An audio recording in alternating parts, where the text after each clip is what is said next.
bahwa walaupun perekonomian global masih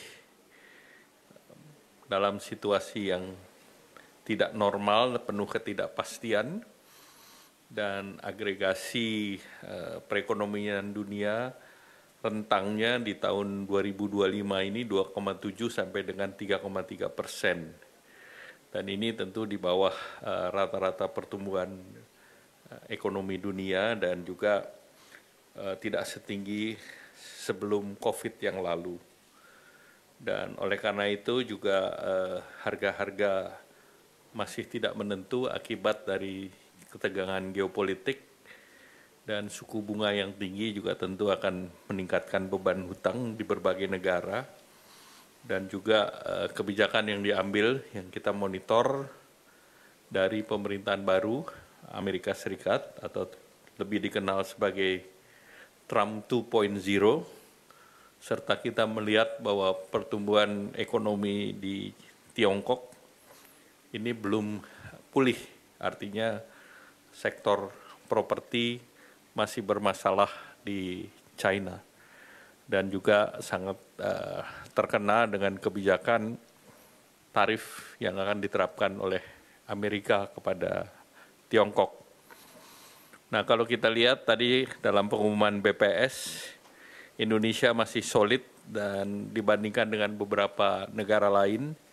Jadi Indonesia masih mencatat pertumbuhan sebesar 5,02% secara year on year, dan ini masih lebih tinggi dibandingkan peer country di ASEAN, seperti Singapura di 4,3% dan Malaysia 4,8%, dan juga seperti Arab Saudi yang masih 4,4%. Nah, stabilitas ekonomi ini didukung oleh inflasi yang tetap rendah dan terkendali, serta rasio utang kita masih di bawah 40% atau 38,9%,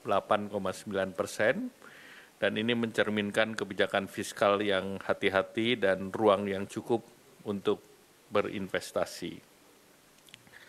Nah, tingkat inflasi di 2024 secara year on year di angka yang rendah, yaitu 1,57%, terkendali di batas bawah, dan ini juga mendukung pertumbuhan ekonomi, dan realisasi inflasi di bulan Januari ini turun ke 0,76%. Nah, tentu penurunan 0,76% ini ditopang oleh kebijakan yang dilakukan oleh pemerintahan Pak Prabowo, yaitu dengan diskon tarif listrik 50%. Jadi penurunan terjadi di administered price, tetapi kalau kita lihat dari core inflation tetap naik.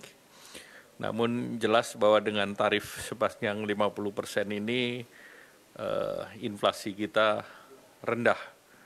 Dan kalau kita lihat hasil di angka di tahun 2024 juga terjadi perbaikan di angka kemiskinan, yaitu 9,03%, dan angka pengangguran di 4,91%.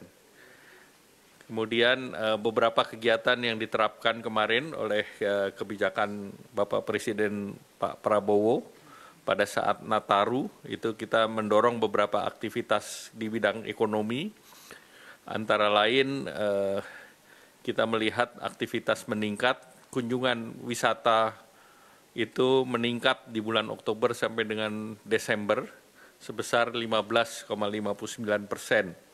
dibandingkan periode yang sama di tahun lalu. Dan kalau dilihat hunian dari hotel berbintang itu meningkat 4,29% antara Oktober sampai dengan Desember 2024. Pergerakan penumpang baik dari transportasi kereta, udara, dan angkutan laut juga mengalami peningkatan.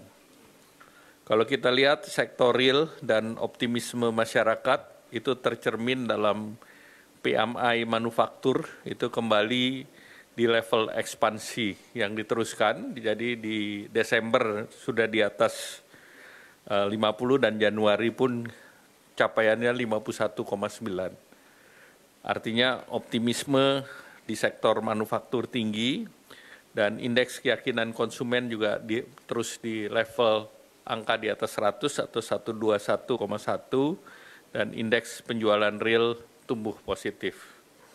Nah, dengan perkembangan indikator tersebut, pertumbuhan ekonomi khusus di triwulan keempat 2024, yang juga merupakan triwulan pertama di dalam pemerintahan Bapak Presiden Pak Prabowo, ini tumbuh sebesar 5,02% year on year atau 0,53% secara quarter to quarter, dan angka ini menegaskan bahwa kita masuk dalam zona 5% atau 5,03 di tahun 2024.